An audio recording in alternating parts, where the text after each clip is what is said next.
Hello everyone, this is Ranjan Kumar Khalindi. तो reasoning के classes को कंटिन्यू करते हुए आज हम लोग डिस्कस करेंगे इस टॉपिक पे और देखेंगे कि इस टॉपिक से किस तरह के क्वेश्चन पूछे जाते हैं, कितने टाइप के क्वेश्चन पूछे जाते हैं और किस तरह से हम इसे आसानी से कम समय पे बना पाए। फॉर PDF एंड अपडेट्स आप हमारा टेलीग्राम चैनल ज्वाइन कर सकते हैं। इसका लिंक आपको नीचे डिस्क्रिप्शन बॉक्स पे मिल जाएगा और या तो आप हार्डवर्क लिमिटेड ये टेलीग्राम चैनल पे सर्च करना, ये आपको मिल जाएगा। वहाँ से जाकर आप इसे ज्वाइन कर लेना। इस पे आपको PDF notes and previous year के क्वेश्चन सारे कुछ अवेलेबल करा दिए जाते हैं।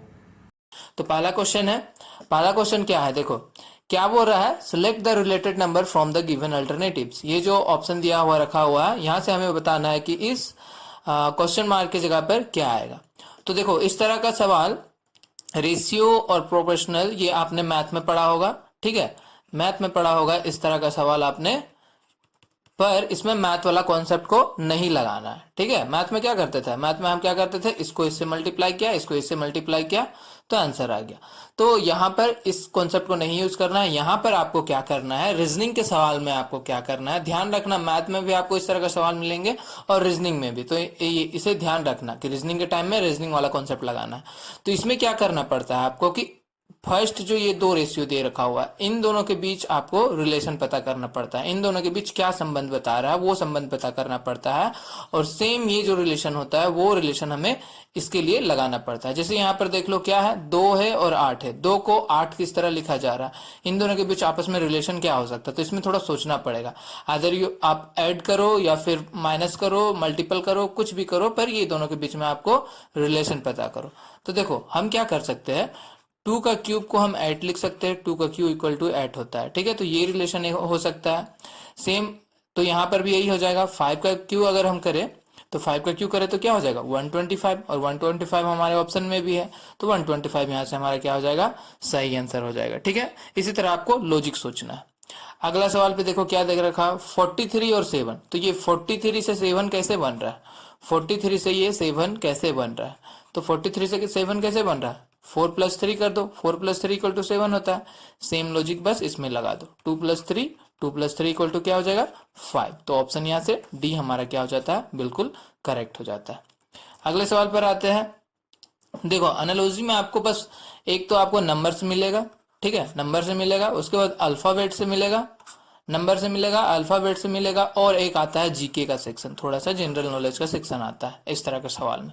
बस ये 3 ही टाइप का क्वेश्चन पूछा जाता है इस टॉपिक में। तो देखो नंबर वाला तो हमने देखा, अभी पीछे 2 क्वेश्चन देखो इंग्लिश अल्फाबेट में किस तरह से रहता है। इसमें भी क्या करना है आपको, इन दोनों के बीच में रिलेशन पता करना है। तो इससे पहले की क्लास आपने अगर की होगी कोडिंग डिकोडिंग की, बस उसी को थोड़ा यहाँ पर यूज करना है, सेम कॉन्सेप्ट को। तो क्या करना है, हमें सबसे पहले पता करना है कि SAT को WEX के साथ किस तरह का रिलेशन है। तो इस तरह से लिख लो, सबसे पहले ऊपर और नीचे कर लो। उसके बाद मैंने क्या कहा है, अब तक के जितने भी मैंने क्लास लिए हैं रीजनिंग में, हमेशा कहा है कि अल्फाबेट की कुछ भी क्वेश्चन आए, सबसे पहले आपको क्या करना है, ABCD जो है आपको साइड में लिख लेना है। ABCDEFGHIJKLMNOPQRSTUVWXY और Z हो गया। ABCD हमने लिख लिया। अब देखो एस से डब्ल्यू कैसे पहुंच रहा है, एस है यहाँ पे, एस से TUVW, यानी कि 4 + 4 अगर करें हम, 4 आगे जाए तो हमें W मिल रहा है। A से E पे चलते हैं, A से E कैसे जाना है, BCDE, यहाँ पर भी हमें क्या करना पड़ेगा, +4 करना पड़ेगा। T से X पे चलो, T यहाँ पर है, UVWX, यहाँ पर भी क्या हो रहा है, +4 हो रहा है। तो लॉजिक मिल गया हमें, क्या लॉजिक मिल रहा है, ये लॉजिक पता चल गया। अब इसी तरह हम क्या करेंगे, MET में भी सेम लॉजिक लगा देंगे। मतलब सेम लॉजिक कहने का मतलब यहाँ पर +4, यहाँ पे +4, यहाँ पे +4। तो M से +4 करो, M से +4 करो तो क्या मिलेगा, NOPQ। चौथे नंबर पे कौन आ रहा है, Q आ रहा है, ठीक है। E की बात करते हैं, E पे +4 कर दो तो E यहाँ पर है, तो हो गया हमारा क्या, FGHI, चौथे नंबर पर I आ रहा है, ठीक है। T से +4 कर दो, T से +4 कर दिया हमने, UVWX आ रहा है, तो यहाँ पर हो जाएगा X, यानी कि ये कौन सा ऑप्शन है, ऑप्शन डी यहाँ से क्या हो जाता है, बिल्कुल करेक्ट हो जाता है। अगले सवाल पर आते हैं। सेम इसी तरह करेंगे, LERI और भी एन, इसका रिलेशन सबसे पहले पता करो। तो एबीसीडी वाले में देखते हैं, एल से पी पे पहुंचना है हमें, ठीक है, एल से पी पहुंचना है। तो कब पहुंचेंगे, एल से एम एन ओ पी, यानी कि इसमें भी क्या हो रहा है, L M N O P यानी कि +4 हो रहा है, ठीक है। उसके बाद ई से जे पे चलते हैं, तो ई से जे पे चलते हैं तो कितना, यहाँ पे +5 करना पड़ेगा, 5 आगे जाओ तो आपको जे मिल रहा है। आर से बी पे चलते हैं तो इसमें कितना 4 करना पड़ रहा है, +4, 4 आगे चलो तो जाके मिल रहा है। आई से, आई में भी इसमें देख लो क्या है, तो 5 आगे बढ़ना पड़ रहा है, 5 आगे बढ़ो तब जाके मिला। तो लॉजिक पता चला क्या करना है, सेम लॉजिक क्या करो, इस पे अप्लाई कर दो, MONT पे। तो इसमें क्या करना है, हमको सेम लॉजिक अप्लाई कर देना है। यहाँ पे +4 करना है, यहाँ पे +5 करना है, यहाँ पे +4 करना है, यहाँ पे +5 करना है। तो m से 4 चलते हैं, m से हम क्या करते हैं 4, NOPQ, यहाँ पर आ जा रहा है Q। O से 5 चलते हैं, O से 5 आगे बढ़ो तो T आ रहा है, N से 4 चलते हैं तो R आ रहा है, और T से 5 आगे बढ़े तो Y आ रहा है, यानी कि ये आ रहा है हमारा ऑप्शन बी जो है, बिल्कुल यहाँ से क्या हो जाता है, करेक्ट हो जाता है। अगला सवाल पे चलते हैं। देखो ये हो गया थोड़ा सा जीके टाइप्स कह लो, या फिर थोड़ा बस अपना नॉलेज के हिसाब से इसे क्या करना पड़ेगा, आपस में पता करना पड़ेगा। जैसे देखो क्या दे रखा हुआ है, शूज एंड लेदर दे रखा हुआ है, जूता और चमड़ा, जूता और चमड़ा का रिलेशन क्या है, उसी तरह हमें मेज के साथ इसका रिलेशन बताना पड़ेगा। तो जूता और चमड़ा की बात करें तो क्या है, चमड़ा से जूता बन सकता है, चमड़ा का उपयोग किस लिए किया जाता है, लेदर का यूज किया जाता है, लेदर का यूज किया जा सकता है शूज बनाने में, ठीक है, ये हो सकता है। तो उसी तरह यहाँ पर क्या चीज आएगा जिसका यूज हम लोग मेज बनाने में कर सकते हैं, डेस्क का यूज कर सकते हैं, नहीं कर सकते हैं। कुर्सी का यूज, कुर्सी का यूज क्यों करेंगे मेज बनाने में, बढ़ई बढ़ई उसको बनाता है। तो लकड़ी जो है, लकड़ी यहाँ पर आएगा लकड़ी, ठीक है। वुड जो है, वुड से टेबल, वुड का उपयोग जो है यूज किया जाता है टेबल बनाने में, तो यहाँ से लकड़ी हो जाएगा हमारा आंसर, ठीक है। तो इसी तरह हमें क्या करना है, रिलेशन पता करना है। आगे चलो देखते हैं।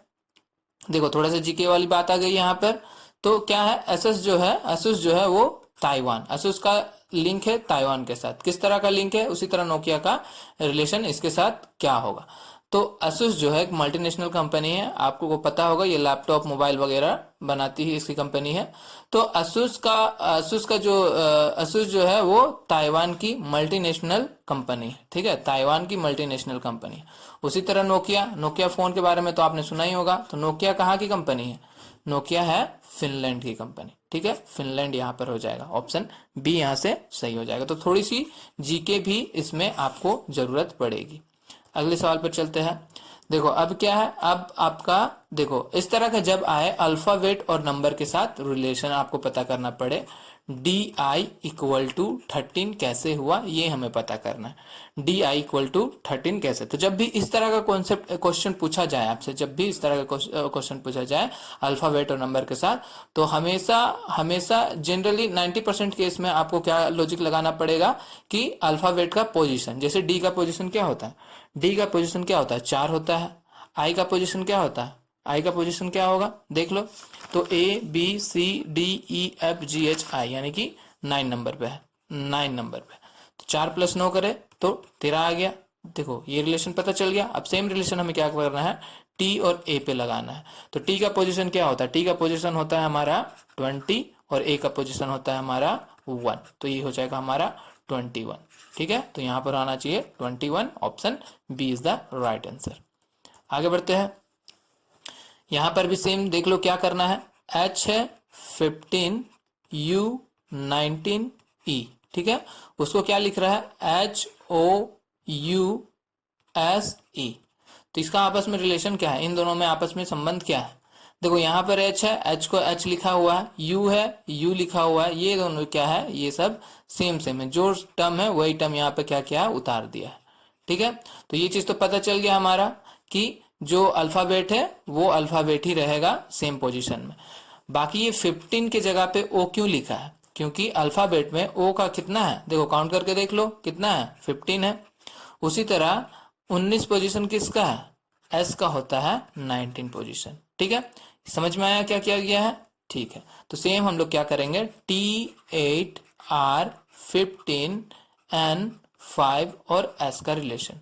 तो ये वाला चीज जो है, ये चीज तो इसी तरह उतर जाएगा जो है यहाँ पर TR N और एस, ठीक है। ये उतर जाएगा, ये आपको सिर्फ कहाँ दिख रहा है, सिर्फ दो ऑप्शन में दिख रहा है, सी और डी में दिख रहा है ये चीज। तो अब क्या करना है हमें, 8 का पोजीशन, 8 में कौन होता है, 8 किसका पोजीशन है, 8 है हमारा, काउंट करके देखो, A B C D E F G H, H का है। तो 15 किसका है, 15 है हमारा ओ का, और 5 किसका है, 5 तो ई का होता है, ठीक है। तो ये हो गया, तो ये हो गया हमारा आंसर। ये कौन सा ऑप्शन से मैच कर रहा है, ये ऑप्शन डी से मैच कर रहा है, ऑप्शन डी हमारा करेक्ट आंसर हो जाएगा। आगे बढ़ते हैं, देखो फिर से जीके वाली बात हो गई, नॉलेज वाली बात हो गई, जीके वाली। तो इसमें क्या है, इसमें भी देखो क्या अलाइव और दैट दे रखा हुआ, अलाइव के साथ डेट का रिलेशन, जीवित मृत, इन दोनों का बीच में रिलेशन क्या पता चल रहा है आपको, दोनों एक दूसरे के क्या है, अपोजिट है, दोनों एक दूसरे के अपोजिट, दोनों एक दूसरे के अपोजिट है। तो हमें ऑप्शन में से ऐसा ऑप्शन चूज करना पड़ेगा कि ये भी एक दूसरे से अपोजिट हो, ठीक है। तो क्या है, ऑलवेज एंड नन, ऑलवेज और नन मतलब क्या, हमेशा और कोई नहीं। तो ये तो कोई अपोजिट टाइप्स लग नहीं रहा है, हमेशा कोई नहीं, हमेशा कभी नहीं होता तो ठीक रहता, हमेशा और कभी नहीं तो कह सकते थे अपोजिट। वाद एंड हार, ये तो कुछ अलग ही है। यहाँ पर ऑप्शन सी देख लो, एंजल एंड डेविल, देवता और शैतान, ये बिल्कुल अपोजिट लग रहा है, ऑप्शन सी जो है बिल्कुल करेक्ट आंसर हो जाएगा। अगले सवाल पर आते हैं, तो यहाँ पर देखो, यहाँ पर सबसे पहले तो क्या हमें इन दोनों के बीच का रिलेशन पता करना पड़ेगा, एम आर क्यू को पी यू टी कैसे लिखा गया है, कैसे लिखा गया है, तो M से P पहुंचना है हमें, M से P पहुंचने में क्या करना पड़ रहा है, +3 करना पड़ रहा है। R से U पहुंचना है हमें, R से U पहुंचने में भी +3 करना पड़ रहा है, और Q से T पहुंचने में भी +3 करना पड़ रहा है। रिलेशन पता चल गया। अब हम लोग ऑप्शन वाइज जाएंगे, ठीक है, ऑप्शन वाइज जाएंगे। तो ऑप्शन ए से शुरू करते हैं। ऑप्शन ए में क्या है, NOT, NOT को MNS, लॉजिक सेम होना चाहिए, मतलब +3 +3 +3। तो n से m कैसे पहुंचा जाए, n से m पहुंचने के लिए हमें -1 करना पड़ेगा। ये तो ऐसा ही गलत हो गया, ए तो गलत हो गया हमारा, ए ऑप्शन गलत हो गया। बी पे आते हैं, क्या है, FRY और IUB। तो F से I पे चलते हैं, F से I पे चलना हो तो हमें +3 करना पड़ेगा, R से U पे चलते हैं तो हमें +3 करना पड़ेगा, और Y से B चले तो भी +3 करना पड़ेगा। तो ये हमारा बिल्कुल लॉजिक मैच कर रहा है, ऑप्शन बी जो है बिल्कुल करेक्ट हो जाएगा। अगले सवाल पर आते हैं, 25 और क्या दे रखा हुआ, 36, 25 और 36। तो 25 और 36 में क्या दिख रहा है आपको, आप इसे कह सकते हैं 5 का स्क्वायर और 6 का स्क्वायर, 5 का स्क्वायर इक्वल टू 25, 6 का स्क्वायर इक्वल टू 36। तो ये कर सकते हैं हम लोग। और एक चीज आपको अब क्या करना है, ऑप्शन के थ्रू चलना है। तो इसमें और एक चीज का ध्यान रखना कि इन दोनों के बीच का गैप क्या हो रहा है, 1 हो रहा है। 5 और 6 के बीच का गैप कितना हो रहा है, 1 हो रहा है। तो ऑप्शन में भी, जैसे कि ऑप्शन ए की बात करें, 9 और 25 है, तो ये हो गया हमारा 3 का स्क्वायर, ये हो गया हमारा 5 का स्क्वायर। स्क्वायर स्क्वायर है बोथ साइड, पर यहाँ का डिफरेंस क्या हो जा रहा है, 2 हो जा रहा है। हमें चाहिए क्या होना चाहिए, डिफरेंस 1 होना चाहिए। तो ऑप्शन ए हमारा गलत हो गया। बी की बात करते हैं, बी में हमारा क्या है, 16 और 25, ये होता है 4 का स्क्वायर, ये होता है 5 का स्क्वायर। तो यहाँ पे बिल्कुल 1 आ रहा है डिफरेंस, तो हम कह सकते हैं ऑप्शन बी जो है हमारा बिल्कुल राइट आंसर है। अगले सवाल पे चलते हैं। देखो ऑप्शन सी को अगर चेक करना है तो वो भी देख लो, ये हो जाएगा हमारा 5 का स्क्वायर, ये हो जाएगा 7 का स्क्वायर। यहाँ पर भी डिफरेंस जो है 2 आ रहा है। 81 और 121 की बात करें तो ये है 9 का स्क्वायर, ये है 11 का स्क्वायर, तो यहाँ पर भी 2 आ रहा है। तो ये लॉजिक ऑप्शन बी जो है बिल्कुल करेक्ट है। अगले सवाल पर चलते हैं। अगला क्या दे रखा हुआ है, 634 को 72 कैसे लिखा, 634 को 72 कैसे लिखा। अब आप इसके बीच प्लस करो माइनस करो कुछ भी करो, लेकिन 72 लाओ। तो अगर हम प्लस करने से तो कुछ होगा नहीं, माइनस करने से भी नहीं आएगा, इंटू करके देख लेते हैं। तो इंटू करने से देखो क्या होता है, 4 3 12 और 6 72, हाँ ये आ रहा है, बिल्कुल आ रहा है। मल्टीप्लाई करने से 72 आ रहा है, तो ठीक हमें क्या करना पड़ेगा, 275 में भी मल्टीप्लाई कर देना पड़ेगा। तो चलो मल्टीप्लाई कर देते, तो क्या हो जाएगा, 3570 70 हो गया, ठीक है। तो option B, option 70 D, option D जो है यहाँ से बिल्कुल करेक्ट आंसर हो जाता है, ठीक है। अगले सवाल पर चलते हैं। DS, डी सी को क्या लिखा हुआ है, डी सी को एस लिखा हुआ है। तो डी सी को एस। अब देखो, अब यहाँ पर हम कैसे लॉजिक लगाएंगे, यहाँ पर तो 2 अल्फाबेट है और यहाँ पर सिंगल अल्फाबेट है। तो हम ऐसे इसको जिस तरह से वैसे कर रहे थे, डी इसको ऊपर लिखते थे और इसको नीचे करके हम रिलेशन पता करते थे, तो ऐसे तो नहीं कर पाएंगे क्योंकि यहाँ पर कुछ है नहीं। तो यहाँ पर क्या करना पड़ेगा, हमें कुछ और सोचना पड़ेगा। कुछ और मतलब अगर हम डी की पोजीशन, डी का पोजीशन क्या होता है, डी का पोजीशन होता है 4, इसका पोजीशन क्या होता है 3, इसका पोजीशन क्या होता है, एस का पोजीशन होता है 19। तो हमें ये सोचना है कि 4 3 का यूज करके हम यहाँ पे 19 कैसे लाए। तो अगर हम 4 का स्क्वायर कर दे और प्लस 3 कर दे तो क्या हो सकता है, 16 प्लस 3 इक्वल टू 19 हो सकता है। आ गया ये 19, ठीक है। तो बस सेम लॉजिक हमें लगाना पड़ेगा ई और ए पे, ई और ए पे। तो ई का पोजीशन क्या है, ई का पोजीशन हो गया 5, ए का पोजीशन क्या है 1, ठीक है। तो 5 का स्क्वायर करना है और इसे 1 करना है। तो 5 का स्क्वायर इक्वल टू 25 और plus 1 that is equal to 26 हो जाएगा, ठीक है। 26, तो ऑप्शन में तो 26 नहीं है, तो यहाँ पे हमें क्या करना पड़ेगा, 26 के करस्पॉन्डिंग क्या होता है अल्फाबेट में, जेड होता है। तो ऑप्शन डी यहाँ से क्या हो जाएगा, बिल्कुल करेक्ट आंसर हो जाएगा, ठीक है। समझ में आया, चलो समझ में आ गया हो तो इसे आप लोग सॉल्व करना, सॉल्व करके इसका नीचे कमेंट जाकर इसका आंसर कमेंट करना। बहुत ही इजी सवाल है, देखने से ही पता चल जा रहा होगा कि इसका आंसर क्या होगा। अगर पता चल गया होगा तो जरूर से कमेंट कर इसका आंसर देना, ठीक है। और एक बार चेक कर लेना कि अगर आप लाइक यहाँ तक पहुंच गए हो तो लाइक करना, अगर भूल गए हो तो उसे लाइक कर देना और वीडियो को शेयर कर दो, और अभी तक सब्सक्राइब नहीं किया तो इसे सब्सक्राइब कर देना। Thank you.